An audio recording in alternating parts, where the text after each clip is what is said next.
చేస్తున్న ప్రపంచ దేశాల్ని. ఎస్, 700 కోట్లు ఎటు సాల్తలేవు. అంతకంతకు పెరుగుతున్న రిటైర్మెంట్ బెనిఫిట్ల భారం. బీఆర్ఎస్ నిర్వాహకంతో ఆదాయంలో 3వ వంతు ఉద్యోగుల జీతాలు పెన్షన్లకే. కోర్టు మెట్లు ఎక్కుతున్న రిటైర్డ్ ఉద్యోగులు. ఫైనాన్స్ సెక్రటరీపై వారానికి 60 నుంచి 70 కంటెంప్ట్ కేసులు. 9,000 కోట్లు దాటిన బకాయిలు. తీవ్ర ఇబ్బందులు మాజీ ఉద్యోగులు. ఆరోగ్య సమస్యలు వస్తే ఇక అంతే సంగతులు. ఎస్, మొత్తానికి వెలుగు రాసింది. దాదాపు వీళ్ళు 24 నెలల నుంచని బకాయిలు రాక కష్టపడుతుంటే, రోడ్ల మీద తిరుగుతూ ఉంటే, అటు ఇందిరా పార్క్ కావచ్చు, ఇటు అసెంబ్లీ ముట్టడి కావచ్చు, అటు జిల్లా కలెక్టరేట్లు కావచ్చు, ఇటు రాజ్ భవన్ కావచ్చు, మనకు కాగ్ ఆఫీస్ కావచ్చు, ఇట్లాంటి చాలా ఆఫీసులు తిరుగుతూ ఉన్నారు వీళ్ళు. విశ్రాంతి తీసుకోవాల్సినటువంటి వయసులో అవిశ్రాంతంగా వాళ్ళ బకాయిల కోసం పోరాడుతూ ఉన్నారు. సరే, వార్త చదువుదాం. వెలుగుకు ఇప్పుడు కనిపించింది ఈ వార్త. రిటైర్మెంటు ఉద్యోగులు, పెన్షనర్ల బాధ ఇప్పుడు కనిపించింది. రాష్ట్రంలో రిటైర్డ్ ఉద్యోగుల పరిస్థితి దయనీయంగా మారింది. పదవి విరమణ చేసి ఏండ్లు గడుస్తున్నా బెనిఫిట్స్ చేతికి అందడం లేదు. పాత బకాయిలకు తోడు నాడు ఉద్యోగ విరమణ వయసును పెంచడం ద్వారా బీఆర్ఎస్ సర్కారు తప్పించుకున్న భారం అంతా నేడు కాంగ్రెస్ ప్రభుత్వం పైనే పడింది. ఆహా, ఎస్. ఇప్పుడు వీళ్ళ ఈ వార్తా ఉద్దేశము లేదు బకాయిలున్నాయి, కానీ అది గత ప్రభుత్వం ఇచ్చిన బకాయిలు, వీళ్ళ ఈ ప్రభుత్వం ఏం కాదు అనేది చెప్పే ప్రయత్నం చేస్తూ ఉంది. సరే, ఎవరి అయినా అప్పుడు 3 ఏళ్ల వయసు పెంచిన విషయం ఇప్పుడు వచ్చిన కాంగ్రెస్ పార్టీ నాయకులకు తెలియదా? హామీ ఇచ్చారు కదా, బకాయిలు క్లియర్ చేస్తాం, డిఎల్ ఇస్తాం, పిఆర్సీ ఇస్తాం, సిపిఎస్ రద్దు చేస్తాం, 317 జీవో రద్దు చేస్తాం, ఇట్లాంటి హామీలు అన్నీ ఇచ్చే కదా మీరు అధికారంలోకి వచ్చింది. ఆ రోజు తెలుసు కదా మీకు, 3 ఏళ్ల వయసు పెరిగింది, వాళ్ళందరూ పెన్షనర్ 3 ఏళ్ల తర్వాత అందరు రిటైర్ అవుతారు. అప్పుడు నేను వాళ్ళకి ఇవ్వాల్సినటువంటి రిటైర్మెంట్ బకాయిలు ఎక్కువ ఉంటాయి అనే విషయం తెలియకుండానే ఓట్లు అడిగారా? హామీ ఇచ్చేటప్పుడు ఉండాలి కదా. మరి ఈ పత్రిక ఏం రాసింది చూడండి. సర్కార్ తప్పించుకున్న భారం అంతా నేడు కాంగ్రెస్ ప్రభుత్వం పైనే పడింది. ఈ క్రమంలో రాష్ట్ర వ్యాప్తంగా రిటైర్డ్ ఉద్యోగులకు చెల్లించాల్సిన బకాయిలు 9,000 కోట్లకు పైగా పేరుకుపోయాయి. వీటి చెల్లింపుల కోసం నెల రాష్ట్ర సర్కార్ విడుదల చేస్తున్న 700 కోట్లు ఏటూ చాలట్లేదు. క్లియర్ చేస్తున్న బకాయిలకు మించి కొత్త రిటైర్మెంట్ బెనిఫిట్స్ యాడ్ అవుతుండటంతో ఆర్థిక శాఖ తలపట్టుకుంటోంది. నెల 700 కోట్లు విడుదల చేస్తున్నారట. నెల 700 కోట్లు విడుదల చేస్తే ఈ నెలకి 700 కోట్లు విడుదల చేసే విషయం రాష్ట్ర క్యాబినెట్లో నిర్ణయం తీసుకున్నారు. క్యాబినెట్లో నిర్ణయం తీసుకున్న 700 కోట్లు కూడా ప్రతి నెల రావట్లేదు. ఎప్పుడో రిలీజ్ చేస్తూ ఉన్నారు. ఆ రిలీజ్ చేసిన వాటిలో ఎవరికి పోతున్నాయో తెలియట్లేదు అని పెన్షనర్లు వాపోతా ఉన్నారు. మొన్న ఇందిరా పార్క్లో ధర్నా కూడా నడిచింది. క్లియర్ చేసిన బకాయిల మించి కొత్త రిటైర్మెంట్లు బెనిఫిట్స్ యాడ్ అవుతుండటంతో ఆర్థిక శాఖ తలపట్టుకుంటుంది. మరోవైపు ఏళ్ల తరబడి నిరీక్షించిన ఫలితం లేకపోవడంతో బెనిఫిట్స్ కోసం రిటైర్డ్ ఉద్యోగులు చివరికి కోర్టు మెట్లు ఎక్కుతున్నారు. కోర్టు ఆదేశాలను పట్టించుకోకపోవడంతో ఫైనాన్స్ సెక్రటరీకి వారానికి ఏకంగా 60 నుంచి 70 కోట్లు ధిక్కరణ కేసులు నమోదవుతున్నాయంటే పరిస్థితి ఎలా ఉందో అర్థం చేసుకోవచ్చు. మరోవైపు రాష్ట్రానికి వస్తున్న మొత్తం ఆదాయంలో 3వ వంతు ఉద్యోగుల జీతభత్యాలు పింఛన్లకే పోతుంది. మిగిలిన ఆదాయంలో ప్రభుత్వ నిర్వహణ, అభివృద్ధి, సంక్షేమ పథకాల అమలు కష్టసాధ్యంగా మారింది. ఈ క్రమంలో అతి కష్టం మీద ప్రభుత్వం ప్రతి నెల 600 నుంచి 700 కోట్లు విడుదల చేస్తున్న పరిస్థితి చక్కబడటం లేదు. ఎస్, ఇది దీనికి సంబంధించి ఇప్పటికే రిటైర్ అయ్యి వాళ్ళు ఇబ్బంది పడుతున్నటువంటి ఆ పెన్షనర్లతో మాట్లాడే ప్రయత్నం చేద్దాం. మనకు ఎవరు అందుబాటులోకి వస్తారో ఒకసారి చూద్దాం.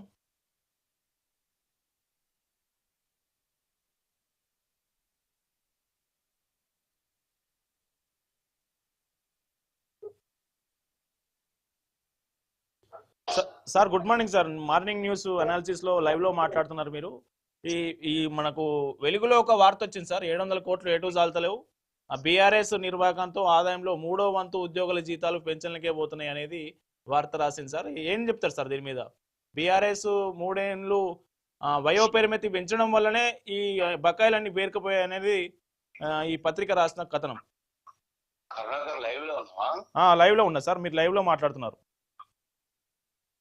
ఓకే, ఇప్పుడు బీఆర్ఎస్ ప్రభుత్వము అని అంటే, టిఆర్ఎస్ ప్రభుత్వము అంటే పోరాడి త్యాగాల పైన, బలిదానాల పైన, వివక్ష పైన సమైక్య ఆంధ్ర దోపిడీ నుంచి ప్రత్యేక రాష్ట్రం కావాలని 1969 నుంచి తొలి ఉద్యమం, మలి ఉద్యమాలు 2001లో టిఆర్ఎస్ పార్టీ స్థాపించినాక సార్. ప్రత్యేక రాష్ట్ర జెండాను భుజాన వేసుకొని లక్షలాది మందిని తన నాయకత్వంలో నడిపించి జై తెలంగాణ నినాదాలే కాదు, నాగేటి సాలలో నా తెలంగాణ అంటూ జలదోపిడి, ధనదోపిడి, ఉద్యోగ దోపిడి, అన్యాయాలు, అక్రమాలు, కాంట్రాక్టులు, వలసవాదుల, సమైక్యవాదుల చేతుల్లో పడి సహజ వనరులు దెబ్బతిని అతలాకుతలమైన తెలంగాణ రాష్ట్రం సాధించుకున్న నేపథ్యం ఒక సుదీర్ఘ చరిత్ర. ఓకే. ఈ సుదీర్ఘ చరిత్రలో ఇప్పుడు వార్తలో వెలుగులో వార్త రాసిన వాళ్ళకి కానీ యాజమాన్యానికి కానీ సమైక్యవాదుల తొత్తులుగా చంద్రబాబు నాటకంగా ఈ తెలంగాణ రాష్ట్రాన్ని చెరబట్టి ఒక రేవంత్ రెడ్డి కీలుబొమ్మను ముఖ్యమంత్రిగా పెట్టుకొని ఒక ఆట ఆడుతున్నాడు. అసలు కాంగ్రెస్ తో ఆట ఆడుతూ రేవంత్ రెడ్డి చంద్రబాబుతో నాటకాలు ఆడుతున్న పరిస్థితి తెలంగాణ రాష్ట్రంలో సామాన్య ప్రజలందరికీ అర్థమైపోయింది. 1956లో 30% వేతనాలు విలీనం, అంటే తెలంగాణ ఆంధ్రతో విలీనం కావడానికంటే ముందు చెప్పాలి ఒక నిమిషము. అప్పుడు ఆంధ్ర రాయలసీమలో ఉన్నటువంటి ఉద్యోగ ఉపాధ్యాయుల వేతనాలు 30% ఆ ప్రాంతంలో తక్కువ ఉండేవి. ఓకే. ఇంగ్లీష్ వాళ్ళ ఆంగ్లేయుల పరిపాలనలో ఉన్నందువల్ల కారణాలు ఏవో గాని 30% తక్కువ ఉండేది. నవాబు నైజాము పాలనలో ఉన్నటువంటి ఈ మహారాష్ట్ర ప్రాంతం గాని, కర్ణాటక ప్రాంతం గాని, హైదరాబాద్ ప్రత్యేక రాష్ట్రంగా ఉన్నటువంటి ఇదంతా కూడా ఒక మంచి 30% వేతనాలు మాకు అదనంగా ఎక్కువ ఉండేవి. కానీ మా తలలు నరికి ఆంధ్రాతో విలీనం చేసినటువంటి సందర్భంలో 30% వేతనాలు తగ్గించారు.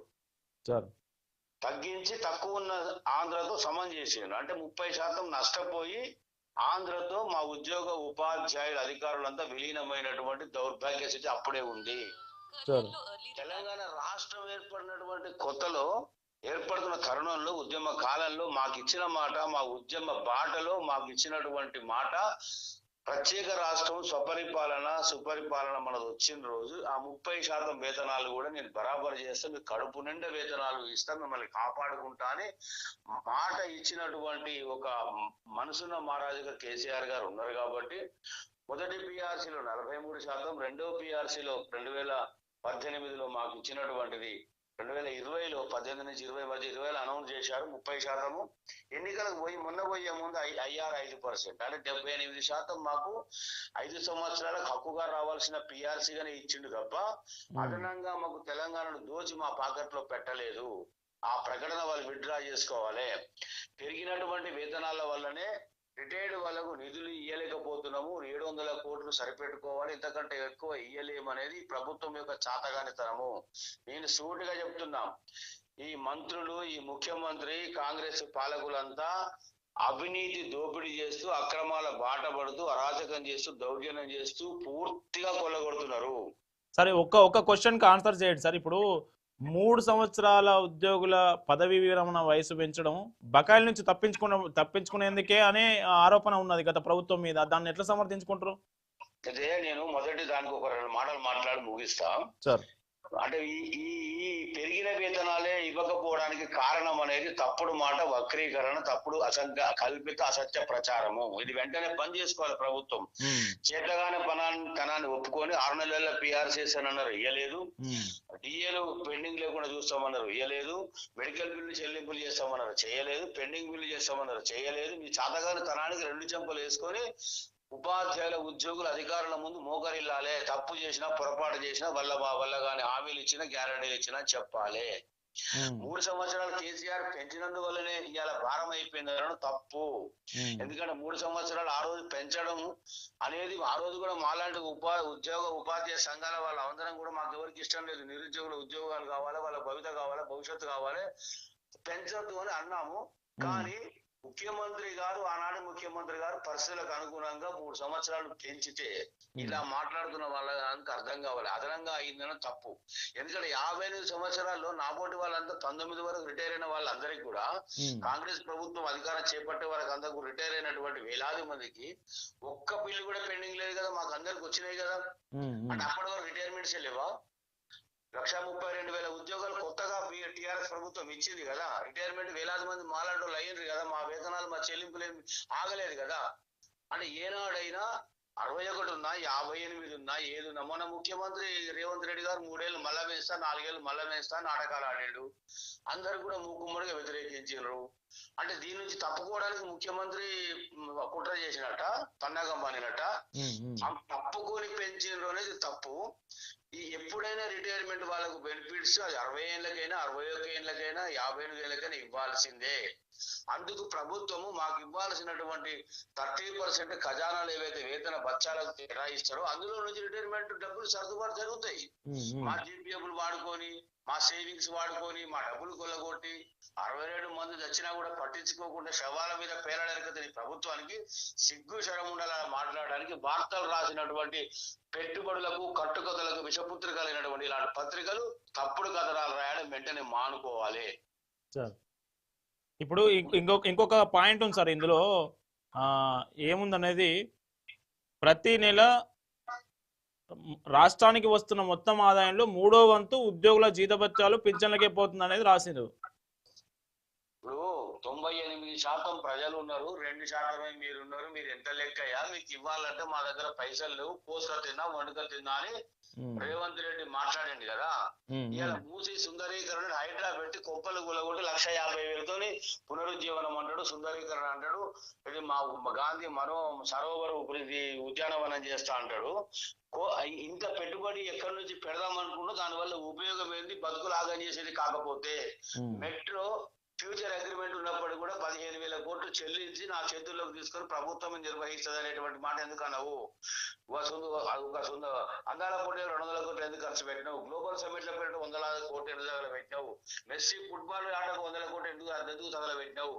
ఇలాంటి దుబారా ఖర్చులు ఎక్కితే హెలికాప్టర్, దిగితే హెలికాప్టర్, ఎక్కే విమానం, దిగే విమానం, మోసే సంచులు ఢిల్లీకి మానుకుంటే ఇలాంటి తప్పుడు కూతురు తప్పుడు మాటలు రావు. ప్రజాక్షేత్రంలో ఉద్యోగ ఉపాధ్యాయ అధికారులను పెన్షన్లను ముద్దాయిలుగా చేసే ప్రయత్నం Revanth Reddy criminal natured CM కాబట్టి అలాంటి కుట్రలు అలాంటి కపటంలో ఆ మాటలు మాట్లాడుతున్నాడు. మేమంటూ బాట పడితే, మేమంటూ గ్రామ సభల్లో హాజరైతే అధికార యంత్రాంగం రావాలి, పాలకులు రావాలి, మేము కూడా వెళ్తాం. ఎవరికి ఏమి ఇచ్చినావు? పల్లెల్లో ప్రజలు నేర్పిస్తున్నావు, అన్ని రకాల వర్గాలు నేర్పిస్తున్నావు, అందరికి పుట్ట కొడుతున్నావు, అందరికి కడుపు కొడుతున్నావు. మాకు కూడా గొప్పగా ఇచ్చింది ఏం లేదు, మొత్తం మేమే తింటున్నాము, మాకే దోచి పెడుతున్నాడు అనే విధంగా ఆ నాలుక మడతేయకుండా నాలుక కంట్రోల్లో పెట్టుకొని రేవంత్ రెడ్డి మాట్లాడకపోతే, ఉద్యోగ ఉపాధ్యాయ పెన్షన్లతో కనుక పెట్టుకుంటే రాబోయే ఎన్నికల్లో భారీ మూల్యం చెల్లించుకోవాల్సి వస్తుంది. నీ అధికార మార్పిడికి మార్పు రావాలి, కాంగ్రెస్ కావాలంటే మాలాంటి వాళ్ళు సహకరించారు. రేపు చాలు నాయన నీ పరిపాలన, రేవంత్ రెడ్డి దీపు, కాంగ్రెస్ చాలు నీ పరిపాలన అంటే నువ్వు ఇంటికి పోవాల్సిన అవసరం వస్తుంది. మాతో పెట్టుకోవద్దు, మమ్మల్ని తప్పుడు ప్రచారం చెయ్యొద్దు. Sir thank you sir, thank you. మీ విలువైన సమాచారం మాకు వచ్చినందుకు thank you sir. Okay sir, నాకు ఓకే. సో ఇది విషయం. నిజానికి ఉద్యోగ ఉపాధ్యాయ పెన్షనర్లను వీళ్ళు ఆదాయంలో రాష్ట్రానికి వస్తున్న ఆదాయం మొత్తం వీళ్ళకే పోతుంది, 3వ వంతు వీళ్ళకే పోతుంది అనేది చెప్పడం అనేది వాళ్ళు కరెక్ట్ కాదని భుజంగారావు గారు చెప్తా ఉన్నారు. మాజీ ఎస్టీయూ స్టేట్ ప్రెసిడెంట్గా పనిచేశారు, ప్రస్తుతం రిటైర్ అయి ఉన్నారు. అయితే ఈ రిటైర్మెంట్ బకాయిలకు సంబంధించి వీళ్ళకు దాదాపు ఇప్పటి వరకు 40 నుంచి 50 మంది చనిపోయారు. వివిధ కారణాల వల్ల, అప్పుల బాధతో కొందరు, అనారోగ్యంతో కొందరు, బెనిఫిట్స్ బకాయిలు రావట్లేదని ఆందోళనతో కొందరు, ఇట్లా చాలా మంది చనిపోతా ఉన్నారు. ఇప్పుడు కూడా ఒక రిటైర్డ్ టీచర్ హన్మకొండలో ఒక హాస్పిటల్లో చావు బతుకుల మధ్యలో కిడ్నీలు ఫెయిల్ అయ్యి బకాయిలు రాక చావు బతుకుల మధ్యలో పోరాడుతున్న పరిస్థితి కనిపించింది. అయితే ఈ రిటైర్మెంట్ వీళ్ళకి ఎవరైతే పెన్షనర్ ఉన్నారో వీళ్ళ పక్షాన మనకు సామాజిక కార్యకర్త బక్కా జడ్సన్ అనేక సందర్భాల్లో వాళ్ళ పక్షాన పోరాడుతూ ఉన్నారు. వాళ్ళని జాగృతం చేసి ప్రభుత్వం మీద ఒత్తిడి తెచ్చే ప్రయత్నం చేస్తూ ఉన్నారు. కానీ ప్రభుత్వం అయితే స్పందించట్లేదు. వీళ్ళ బకాయిలకు సంబంధించి మన ఉద్యోగ సంఘాల నాయకులు ఇందిరా పార్క్ వచ్చినప్పుడు కూడా ఈ ఇష్యూ మీదనే చర్చ జరిగింది. ఉద్యోగ సంఘాల టీఎన్జిఓ చైర్మన్ మారం జగదీష్ కావచ్చు, టీజీఓ రాష్ట్ర అధ్యక్షుడు ఏలూరు శ్రీనివాస్ కావచ్చు, వీళ్ళందరినీ అక్కడ ఉన్నటువంటి పెన్షనర్ నిలదీసే ప్రయత్నం చేశారు. ఏంటి మా బకాయిలు ఎప్పుడు వస్తాయి, ఏంటి పరిస్థితి అని. ఇప్పుడు వచ్చిన 700 కోట్లలో రిలీజ్ అవుతున్న 700 కోట్లలో కూడా మాకు రూపాయి రావట్లేదు. నేను 2024 మార్చిలో రిటైర్ అయినా, ఇప్పుడు 2026, ఇప్పటికి 20 నెలలు అయింది, 22 నెలలు అయింది అనే విషయాన్ని చెప్తా ఉన్నారు వాళ్ళు. మనకు టీఎన్జిఓ చైర్మన్ కావచ్చు, టీజీఓ రాష్ట్ర అధ్యక్షుడు కావచ్చు, వాళ్ళు చెప్పింది ఏంటంటే మార్చి నుంచి ఇంకొక నెల రోజుల నుంచి వాళ్ళు ఏదైతే 700 కోట్లు ఇస్తుంది కదా, నెక్స్ట్ 1500 కోట్లు అడుగుదాం. 1500 కోట్లలో ఒక 700 కోట్లు ప్రత్యేకంగా పెన్షనర్లకే కేటాయించేలా మనం చూద్దాం అనేది వాళ్ళు హామీ ఇవ్వడం జరిగింది. అటు టీజీఓ రాష్ట్ర అధ్యక్షుడు, టీఎన్జిఓ చైర్మన్ మారం జగదీష్ ఈ సంబంధించి మన ప్రభుత్వం 700 కోట్లు ఇవ్వడానికే తంటాలు పడతా ఉంది. మళ్ళీ 1500 కోట్లు ఇస్తుందా? వీళ్ళ బకాయిలు ఎప్పుడు క్లియర్ అవుతాయి?